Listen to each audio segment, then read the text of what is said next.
As we come to our lesson today, we're going to be in John chapter 11. And while you turn there, some of y'all were asking where Brother Tommy was this morning. Brother Tommy's got some different things going on. They're going to go to the doctor this week and get some stuff checked out. Not really 100% sure, so just keep him in prayer. And then I called and checked on Phyllis between services. Dawn sounded great. Phyllis sounded horrible.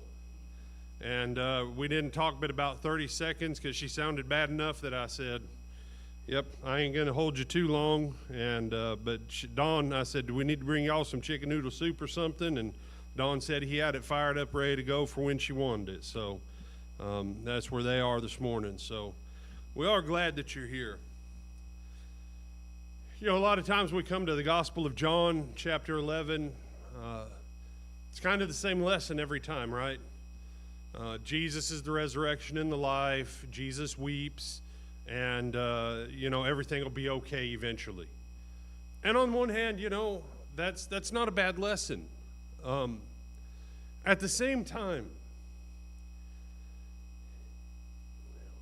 what if the lesson speaks to something a little bit larger about how we relate to each other, we relate to our world, and how our Lord relates to us in our lives?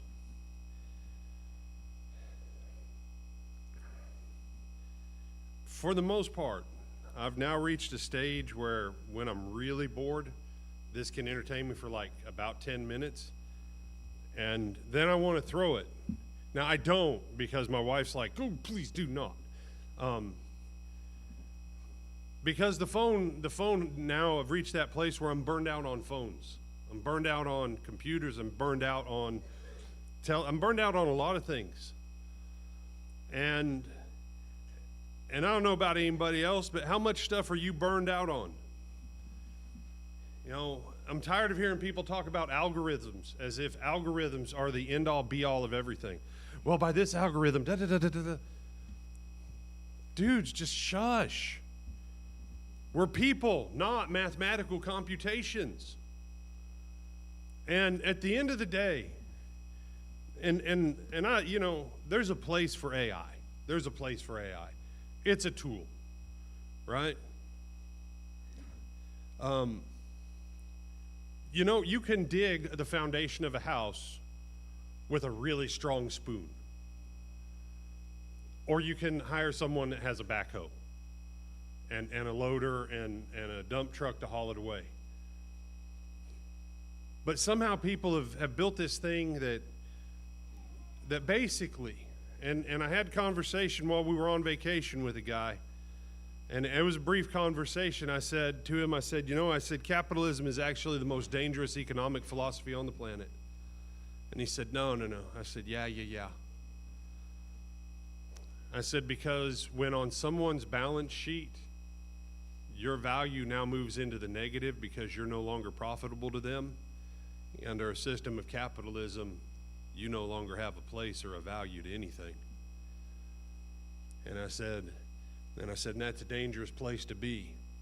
And when I had that conversation, I wasn't even thinking about this lesson, because this lesson, and I'm only going to deal with 3 generations, so if you're not one of the generations I'm dealing with, don't worry, I'll still hit on it.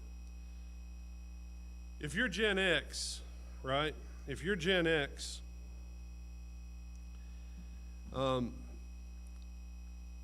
most of your value has been tied to what can you provide and what can you produce. But now when people say, well, we're eliminating your entire reason for existing because we've got a machine that'll do it faster, better, cheaper. Now what do? When what you provide and produce, you can't do that anymore. How about Gen Z? The speed of your response, your views, and your metrics. I still enjoy Katy Perry's video, Chained to the Rhythm, because they're on this roller coaster. And the one is getting all these likes and all these hearts, and the other one's only getting a couple. And the point in the video was, you're only as valuable as your social media. That's what the culture tells us. And then Gen Alpha, man, some of you going, yeah. If you've been born basically since the year 2000, you're in that Gen Alpha batch. What do? when a machine can do everything that they had planned for you, and they can't really tell you what your place is going to be now? You say, well, what about if you're Gen Y? If you're Gen Y, you're in a bad place because you're tied to production and you're tied to the views. Are you popular and do you produce? You know, Gen Y got hit with the worst of Gen X and Gen Z. And you say, well, what about baby boomers? You know what the greatest challenge right now, honestly, is for baby boomers, for the biggest number of them? Because they raided Social Security so many times and wiped it out to fund other programs, if the market of labor drops below a certain point after 2027, they won't have any money. Now, if they'd have left it alone, do you realize it would have funded itself in perpetuity after about the year 1980? You never would have been able to use up all the money. And you say, John 11 deals with this? Yep, sure does. Because I want you to look at the question at the bottom of the slide, and then I want us to go into our text. If tomorrow you stopped producing, would you still be loved? Because in America, love is tied to production. We can pretend it's not. But the moment that you no longer have a discernible value on a balance sheet for someone else, they say you no longer have value as a person. And that's a bad place to be. And the gospel of Jesus Christ gives us an option that the world can't give us. And so John 11 begins and it says, now a certain man was sick, Lazarus of Bethany, the town of Mary and her sister Martha. And it was that Mary who anointed the Lord with fragrant oils and wiped his feet with her hair, whose brother Lazarus was sick. Therefore the sisters sent to him, saying, Lord, behold, he whom you love is sick. And when Jesus heard that, he said, this sickness is not unto death, but for the glory of God, that the Son of God might be glorified through it. Now Jesus loved Martha and Mary, her sister, and Lazarus. So when he had heard that he was sick, he stayed 2 more days in the place where he was. Then after this he said to his disciples, let us go to Judea again. The disciples said to him, Rabbi, lately the Jews there sought to stone you, and are you going to go there again? And Jesus answered, are there not 12 hours in the day? If anyone walks in the day, he does not stumble because he sees the light of the world. But if one walks in the night, he stumbles because the light is not in him. And these things he said, and after that he said to them, our friend Lazarus sleeps, but I go that I may wake him up. And then his disciples said, Lord, if he sleeps, he'll get well. Translation, if he's just taking a nap and he's asleep and he'll be fine, let's not go there and risk getting stoned. But he goes on and says, however, Jesus spoke of his death, but they thought he was speaking about taking rest in sleep. Then Jesus said to them plainly, Lazarus is dead. And he said, and I'm glad for your sakes that I was not there, that you might believe. Nevertheless, let us go to him.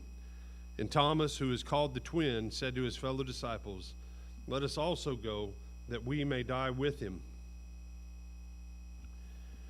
So when Jesus came, he found that he had already been in the tomb 4 days. Now Bethany was near Jerusalem, about 2 miles away, and many of the Jews had joined the women around Martha and Mary to comfort them concerning their brother. Then Martha, as soon as she heard that Jesus was coming, went and met him, but Mary was sitting in the house. Now Martha said to Jesus, Lord, if you had been here, my brother would not have died. But even now I know that whatever you ask of God, God will give you. And Jesus said to her, your brother will rise again. And Martha said to him, I know that he'll rise again in the resurrection at the last day. And Jesus said to her, I am the resurrection and the life. He who believes in me, though he may die, he shall live. And whoever lives and believes in me shall never die. Do you believe this? And she said to him, yes, Lord, I believe that you are the Christ, the Son of God, who has come into the world. When she had said these things, she went her way and secretly called Mary, her sister, saying, the Master has come and is calling for you. And as soon as she heard, she arose quickly and came to him. Now Jesus had not yet come into the town, but was in the place where Martha met him. Then the Jews who were with her in the house and comforting her, when they saw that Mary rose up quickly and went out, followed her, saying, she is going to the tomb to weep there. Then when Mary came where Jesus was and saw him, she fell down at his feet, saying to him, Lord, if you'd been here, my brother would not have died. And therefore, when Jesus saw her weeping, and the Jews who came with her weeping, he groaned in the spirit and was troubled. And he said, Where have you laid him? And they said to him, Lord, come and see. And Jesus wept. Then the Jews said, See how he loved him. And some of them said, Could not this man who opened the eyes of the blind have also kept this man from dying? Then Jesus, again groaning in himself, came to the tomb. It was a cave, and a stone laid against it. And Jesus said, Take away the stone. And Martha, the sister of him who was dead, said to him, Lord, by this time there is a stench, for he has been dead 4 days. The old King James says, Behold, he stinketh. And Jesus said to her, Did I not say to you that if you would believe, you would see the glory of God? Then they took away the stone from the place where the dead man was lying. And Jesus lifted up his eyes and said, Father, I thank you that you have heard me, and I know that you always hear me, but because of the people who are standing by, I said this, that they may believe that you sent me. Now when he had said these things, he cried with a loud voice, Lazarus, come forth. And he who had died came out, bound hand and foot with grave clothes, and his face was wrapped with a cloth. And Jesus said to them, Loose him and let him go. Then many of the Jews who had come to Mary and had seen the things that Jesus did believed in him. But some of them went away to the Pharisees and told them the things Jesus did.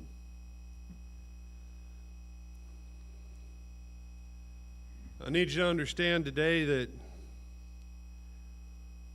Jesus knows you as a person. You're not a production number on a sheet.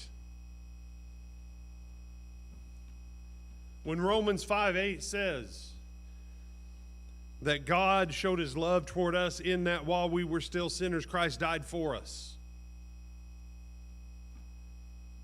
Before you were born, when you were a baby, when you could bring nothing to the table, you were a person with value.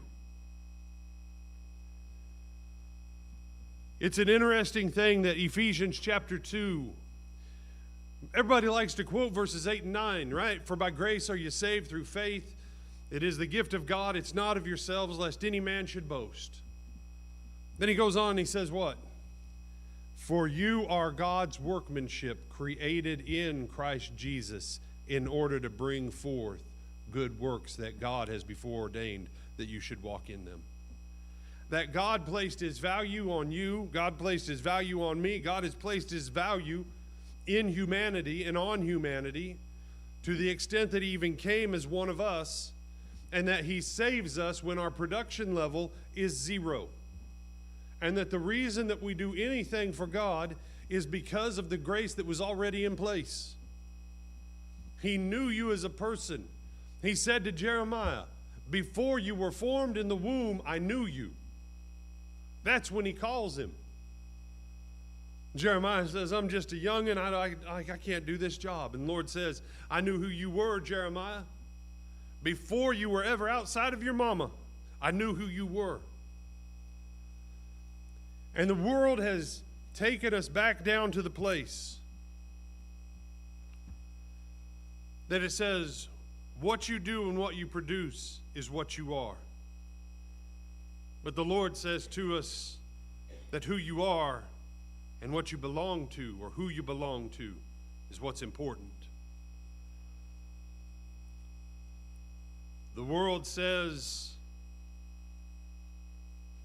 that you're really honestly not much more than a tool to be used for someone else's purpose. I had a friend in England, and it's a wonderful thing, the English people. We have such a wonderful, great common heritage. The problem is we're separated by a common language. You say, they speak English. Yeah, no, we don't speak their English, and they don't speak ours. And he was like really stressed out. And I said, what are you stressed out about? And he goes, well, I'm being made redundant. So I'm like, redundant? So I look in an American dictionary. Redundant? What? How's it? Then I look in the Cambridge Online Dictionary and the Oxford Online Dictionary. And like a couple years later, after watching a British television show, I finally figured out redundant means we're not going to say you're fired and we're not going to say you're laid off, but we're going to do the same thing to you. And to me, redundant is like an even meaner word, Bill. It's like we've got two of you and one of you is totally wasted. You're redundant. And when I thought about that, I thought, wow, man, the English are mean. You know, they may not have guns for their cops, but they're mean. Instead of saying you're fired and you're laid off, they say you're redundant. It's an attack against who you are as a person. There's one too many of you, and you're the one that we don't need. Redundant.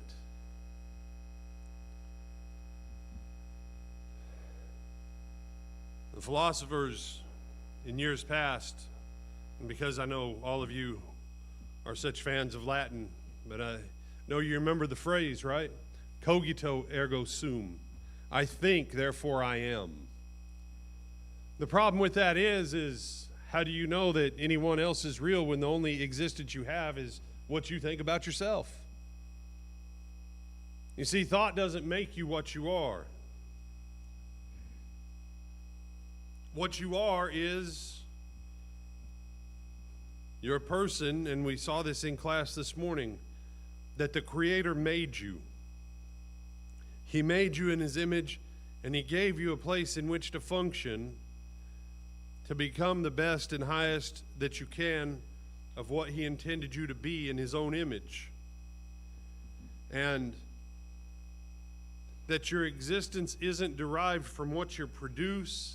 Your existence is derived because you're loved. Your value's derived because you're loved. You know, a lot of times we quote John 3:16, and people always try to make it about salvation, but slow it down to this phrase: for God so loved the world that He gave. Pause there. We talked about in class this morning that once we as a creation of humanity, once we set ourselves against everything God had ever intended for our good, God still came back and He said, I'm going to reorient you to the good that I intended you for because I love you. And I'm going to make the way for you to be that again. And so it's not just an issue of not bringing value. I forget who I was explaining to where I lived. I said I don't know if there's any place else in the rest of the United States. Now, some of you guys who've worked in DOC, you can tell me. I've never known any place else that has a higher concentration of prison/correctional institutes than what we have within like a 35-mile radius of Lake Butler. You know? And I said, no joke.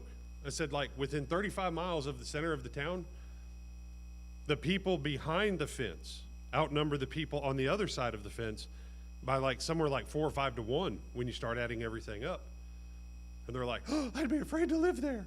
And I said, well, you know, they do a pretty good job keeping them in the fence.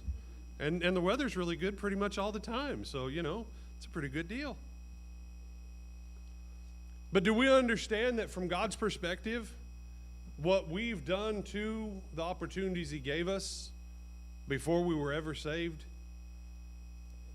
is not really different on a spiritual level of why so many of those people are behind the fence? And yet God says to us on this side of the fence and those on that side of the fence, He says, I love you, and that's where your value comes from, and this is why I've done this for you and towards you. But we run into a problem sometimes, don't we? Mary and Martha said, we need this fixed now.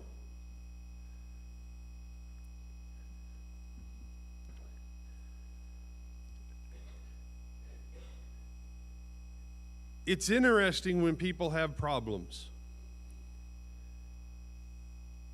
The first thing you do when you have a plumbing problem is you shut off the supply. You say, no, brother. Yes. If you know where the water's leaking out of, You shut it off. You say, what if you don't know? If you don't know and it's spinning like so fast that you think it's going to start flying, you still shut it off. Why? At least you can limit some of the damage. But sometimes you have to shut off the whole process before you can actually fix what's wrong. And there's nothing that is actually any truer about than plumbing.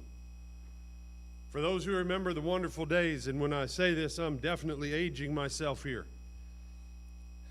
Of all the things I hated about plumbing, it was learning to sweat copper pipe. Man, I hated that.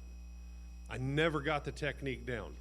I'd get real close, we'd turn the water back on, the lines would pressurize. One tiny drop, man. David Reynolds, you know what I'm talking about, right, brother? David's like, yeah, brother, you're terrible at it. Yeah, you should have been a preacher, and it's a good thing you weren't a plumber. Yeah, you're probably right. I was so glad when they came out with PVC. Take airplane model glue, slap it on there with its primer, wait, stick it together, call it good. You say, that's not quite how the process works. It's close enough for me. I'm able to fix plumbing that way. I can't do it the other way. Sometimes, in the moment, and here's where the danger is for our society.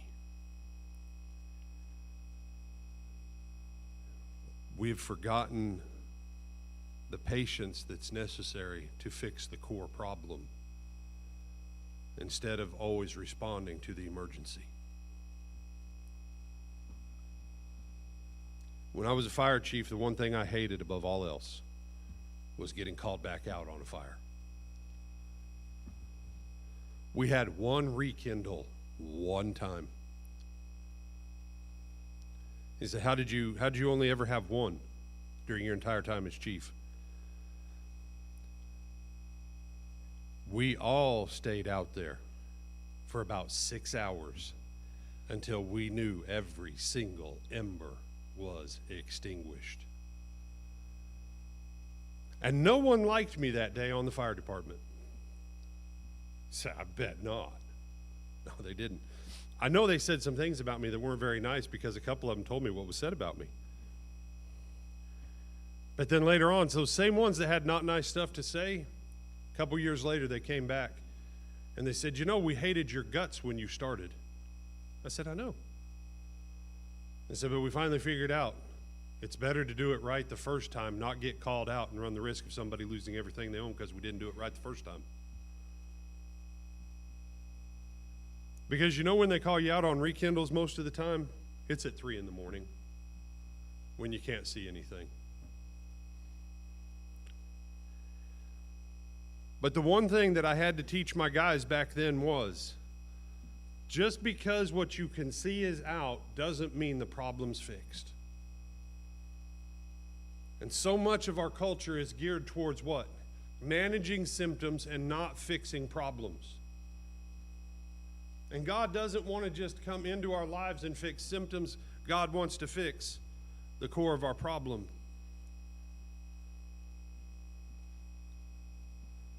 And Jesus in his humanity, and I want you to embrace John 11:35. It's the easiest Bible verse in the world. It's 2 words, Jesus wept.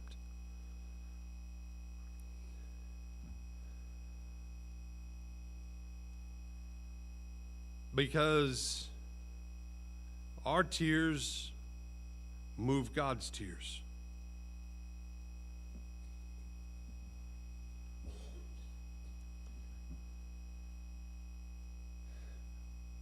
God's power will conquer the grave. But the tragedy of suffering that we go through at all the different stages is not something that God is distanced from.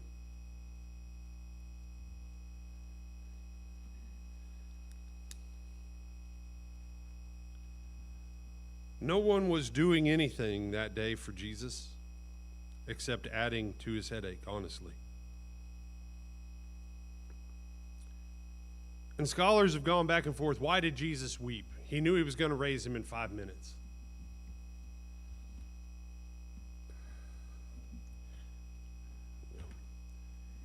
I want to give you a couple things to contemplate.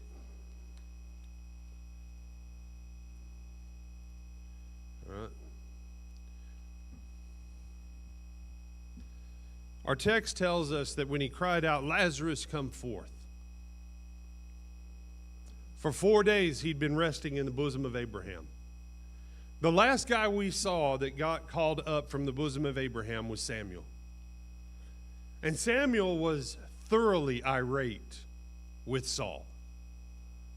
Why did you?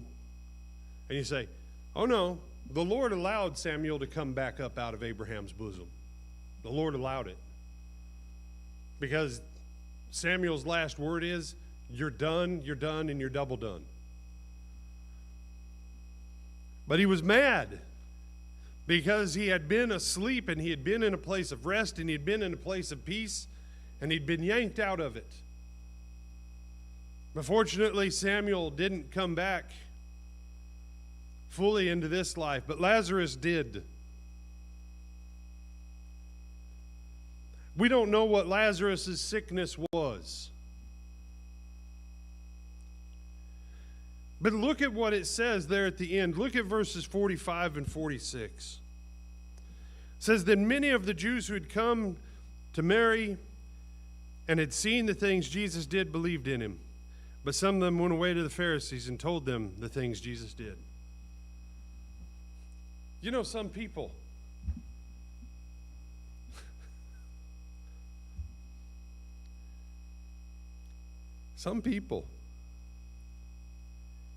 you just saw someone 4 days dead come out of the tomb, and the only thing you can do is run to the government and say, y'all need to put a stop to this guy. You run and you rat him out. You know, I'm pretty sure they didn't have the motto, snitches get stitches, back then, but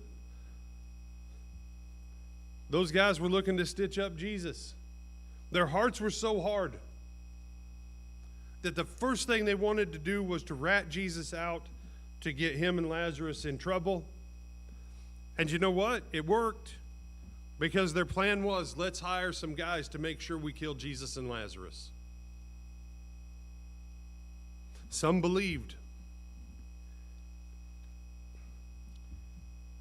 But then think about how Lazarus came out of the tomb.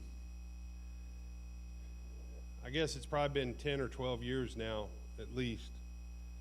There was that series called The Bible. Roma Downey. She did, Touched by an Angel. And I only ever saw part of one episode. I saw the Sodom and Gomorrah episode. You know, was it any good? If you like ninjas with samurai swords killing everyone, you say, serious? Yeah, no, that's what it was. And when I saw that, I was like, did you even read the book? You know? And then I saw the clip on the Lazarus. They had him go into the tomb and whisper over him. And they always get it wrong, and this is why. I'm not against, you know, if people watch like the Ten Commandments and things. Just understand the Ten Commandments is cinematography, it's entertainment. It's not biblically accurate. It's close, but it's not quite there. Can you imagine being Lazarus? Your face is covered. You can't move your arms. You can't move your legs. You've been in the bosom of Abraham, and now you're back in your body, bound up where you can't move or do anything else. That's how Lazarus comes back in.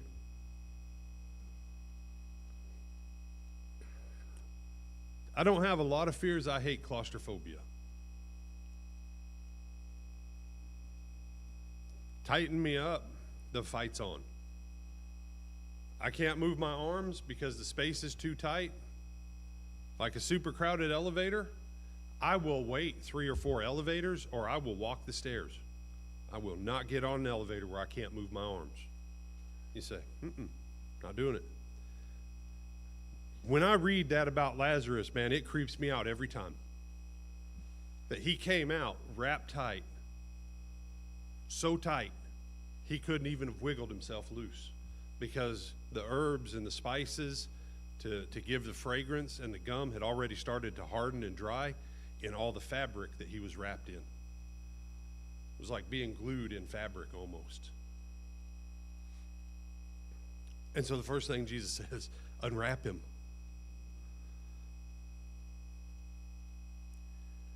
And his friend, who had gone through all that suffering and pain, was going to have to go through the suffering and pain of death one more time. And a bunch of people weren't going to get the point.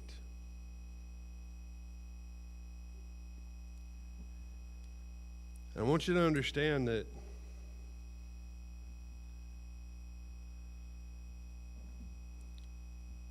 Lazarus wasn't a demonstration like Steve Jobs. If you remember back when Steve Jobs was alive, and I mean, it was a great marketing gimmick, right? He would get out with the newest iPhone and sit there on the stage and play with it, and it would show you on the screen everything he was doing. And everybody, I have to have the next iPhone. I have to have this, I have to have that.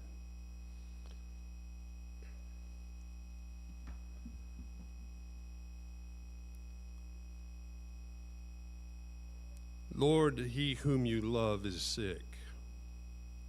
And he knew Mary and he knew Martha, and he called them by name. And when he called Lazarus, he called him by name.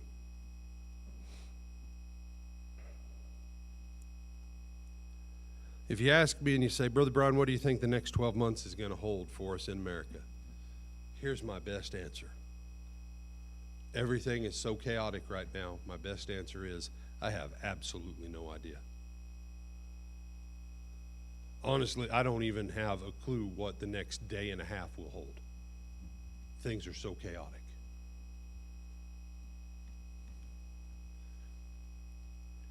But it goes to more than just saying, I don't know what the future holds, but I know who holds the future, and that's a good saying. It's a good saying.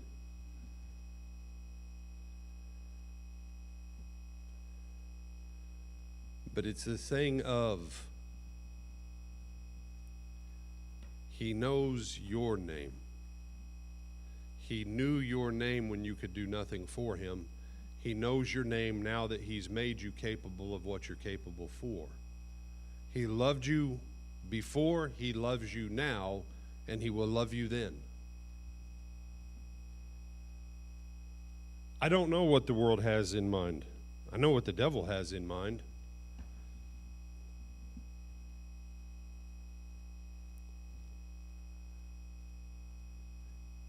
But it's time, church. It's time. That the story that our lives are greater than death, our lives are greater than other people's agendas, becomes the core of what we share. Because part of the hopelessness in the world is the world keeps saying, in 6 months, 30 million of you will have no value to the rest of the market. And then they say, we don't know which 30 million of you it will be, but you'll have no value. Kendall, he knows your name. Tucker, he knows your name. Symphony, he knows your name. Because he knows you as people. He died for us as people. He died for us as names he knew, when we didn't even know that we were going to be. And the one he called forth then, he will call forth again, and he'll call us. But when he calls us the final time, it won't be to ever go through it again. It'll be to enter the fullness of fellowship, to go into everything he had ever intended for us in the first place before our great-grandparents decided to mess it up. And as you go back out in this week, remind yourself, I am loved because I am God's child, and God knows me by name, and he established my value at the cross. And no one can take that away from you, ever.